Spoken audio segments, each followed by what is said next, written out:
Hello আমার YouTube বন্ধুরা, সবাই কেমন আছো? আজকে হচ্ছে গিয়ে শনিবার, আর শনিবারের সকালবেলা বসে বসে ভাবছি আমি কি করব। কেননা রান্না করার কিছু নেই, বাজার নেই, হাট নেই, তো কি করব। তোমরা কি করছো আমাকে বলো তো। তোমরা কি রান্না করছো, কি খাচ্ছ আমাকে কমেন্ট করে বলো। আর যারা নতুন আমার চ্যানেলটাকে দেখছো একটু সাবস্ক্রাইব করে পাশে থেকো সবাই। শুভ সকাল, সবাই ভালো থেকো। আর আজকে আমি কি কি করছি না করছি তোমাদের সাথে শেয়ার করতে পারছি না, কেন বলো তো? আমার কোনো বাজার নেই, বাজার ছাড়া রান্না হয়? একদমই হয় না। তো বাজার কালকে রবিবার, কালকে হবে, কালকে রান্নাও হবে। আজকে শনিবার, আজকে নিরামিষ ভাত। যাই হোক, মেয়ে গেছে পড়তে আর মেয়ের বাবা গেছে কাজে। আমি ঘরে বসে আছি পাখা চালিয়ে, প্রচণ্ড গরম। এই সকাল 9টা বাজে, এত গরম করছে বলার মতন নয়। গরমের ঠেলায় অস্থির হয়ে যাচ্ছি, তাই ফ্যান বন্ধ করে কথা বলতে পারছি না। ফ্যান চালিয়েই কথা বলছি। ভালো লাগলে ভিডিওটা দেখো। আর আমি বেশিরভাগ রান্না বান্না, খাওয়া দাওয়া, কাজকর্ম এইসবের ওপরে ভিডিও বানাই। তোমাদের যদি ভালো লাগে তোমরা দেখো, লাইক কমেন্ট করো আর সাবস্ক্রাইব করো। কেন 200 জন মাত্র সাবস্ক্রাইবার হয়েছে, মিনিমাম 500 জন তো করতেই হবে। 500 জন কী করে হবে আমি তো ভাবতেই পারছি না। আমার এই চ্যানেলটা অনেক বছর পুরনো, খুলেছি অনেক দিন, কিন্তু সেরকমভাবে কিচ্ছু করতাম না, শুধু অনেক মানুষের গাদা গাদা ভিডিও দেখতাম, একদম ব্লগ ভিডিও, রিলস, হ্যানা ত্যানা হাবি যাবি। আর তার মধ্যে ওয়াইটিতে যা চলছে সব একদম, কি বলবো, ওগুলোকে কি বলে, পরকিয়া। মানে ইউটিউবে চলছে এখন পরকীয়া সিজন। পরকীয়া দেখাও বা সংসারের ঝামেলা অশান্তি দেখাও, তাহলে তুমি আস্তে আস্তে বড় হয়ে যাবে। কিন্তু সেগুলো তো করতে পারবো না, সেগুলো আমি দেখাতে পারবো না, তাই আমাদের কিচ্ছু হয় না। যারা এসব দেখাতে পারে তাদেরই হয়, যেমন পরকীয়া, তারপরে বাড়িতে ঝামেলা অশান্তি, এই সমস্ত যারা দেখাতে পারে তাদের হয়। তো যাই হোক, এখন আমি কি করব, বসেই থাকবো, আরেকটু বসে থাকবো, তারপর নিচে যাব। আজকে শনিবার, ভাবছি কলাইয়ের ডাল করব, আর হচ্ছে আলু সিদ্ধ, আলু পোস্ত করব, পেঁয়াজ দিয়ে লঙ্কা দিয়ে আলু পোস্ত করব, আর কলাইয়ের ডাল করব। আর বাজার তো বললামই কিছু নেই। আর মেয়ে গেছে পড়তে, ও পড়ে আসবে, এসে খেয়ে গেছে, ছাতু দুধ মুড়ি খেয়ে গেছে। আবার এসে যদি খিদে পায় তাহলে ম্যাগি করে দেবো, খেয়ে নেবে। আর ওর বাবা ডিউটি থেকে আসবে, ওকে আম দিয়ে ছাতু দুধ মুড়ি এসবই দেবো, কারণ এখন আমের সিজন, আম থাকলে আর কিছুই লাগে না, আম দিয়ে দেবো, আম দিয়ে খেয়ে নেবে। আমারও তাই একই অবস্থা। দেখো আমি সব জানলা দরজা খুলে বসে আছি। জানলাটা খুলে থাকলে কি বলতো, বেশ ঠান্ডা থাকে ঘরটা, অতটা গরম হয় না। আর ফ্যানটা বন্ধ করি, বন্ধই করে দিলাম ফ্যানটা।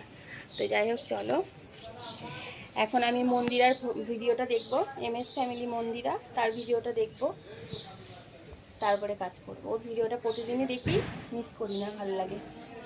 এই যে আমার ঘর, এই যে আমার বিছানা, এই দেখো আমার ফ্রিজ, এই যে আলমারি আমার, এই যে আমার শোকেস, এই হচ্ছে আমার ছোট্টখাট্ট ঘর। আমি ঘরের ভিতরেই থাকি আর ঘরের মধ্যেই ভিডিও করি। রাস্তাঘাটে সেরকম বেরোয় না, বেরোলেও ভিডিওটা অত করতে পারি না, কেমন লজ্জা লাগে। তো ঠিক আছে, নিচে সবাই রান্না করছে, এত গন্ধ বেরিয়েছে। তো ঠিক আছে, আমার তো গন্ধ শুকলে চলবে না, আমাকে রান্না করতে হবে। আর ফ্রিজে কি আছে তোমাদের দেখায়, কিচ্ছু নেই, দেখবে। এই যে আমি তো উল্টো দেখাচ্ছি, এই যে দেখো, ফ্রিজে কিচ্ছু নেই, কটা ডিম পড়ে আছে, কটা ভাত আছে, আর আচার রয়েছে আমের, আর কিছু নেই। এই যে ফাঁকা ফ্রিজ। আর জল তো থাকবেই, গরমকাল, ফ্রিজে যদি জল না রাখি তাহলে খাবো কি? গরম জল তো আর খেতে পারি না, গরম জল প্রচণ্ড গরম, আর খাওয়া যায় না। তো এই চলছে। তো আমি ইউটিউবে সব কিছু জানি না, জানো তো, যে কীভাবে কি করতে হয় না হয় জানি না। তো বন্ধুরা, আমাকে একটু প্লিজ তোমরা সবাই একটু ভালোবাসা দিও, সাপোর্ট করো, পাশে থেকো। নতুন চ্যানেল খুলেছি, দেখো ক্যামেরাটাও ঠিকঠাক ধরতে পারছি না।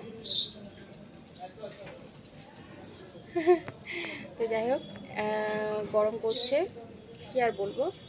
তো সবাই ভালো থেকো, দেখা হচ্ছে পরের ভিডিওতে।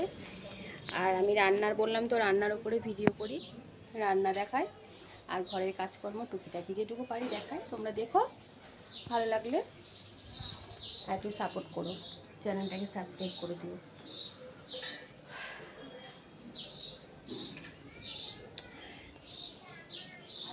আচ্ছা। আসলে কী বলতো, আমার না একটা ফেসবুকে পেজ আছে, আমি ফেসবুকে ভিডিও বেশি করি, ওই জন্য আমার লম্বাভাবে করে করে অভ্যাস, তো আমি না চওড়াভাবে ভিডিওটা ঠিক করতে পারছি না, একদম হচ্ছে না আমার চওড়াভাবে ভিডিও করা।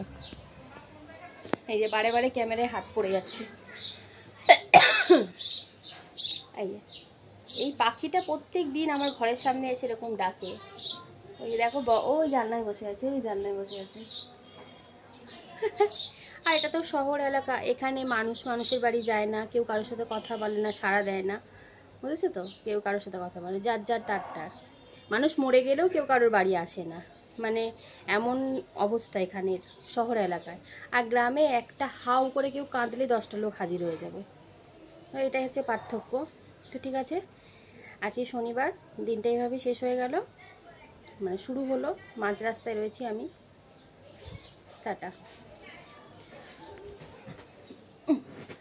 এখন তো গরমের ছুটি আছে মেয়ের স্কুল, তাই এখন অত তাড়া নেই। আর স্কুল থাকলে আবার স্কুলের রান্না থাকে, ওকে খাইয়ে দাইয়ে রেডি করে স্কুলে নিয়ে যাওয়ার ব্যাপার থাকে, এখন তো সেটা নেই। টাটা, ভিডিওটা এখানেই শেষ করলাম, পরে আবার দেখা হচ্ছে তোমাদের সাথে। একদম ভালো থেকো সবাই, টাটা।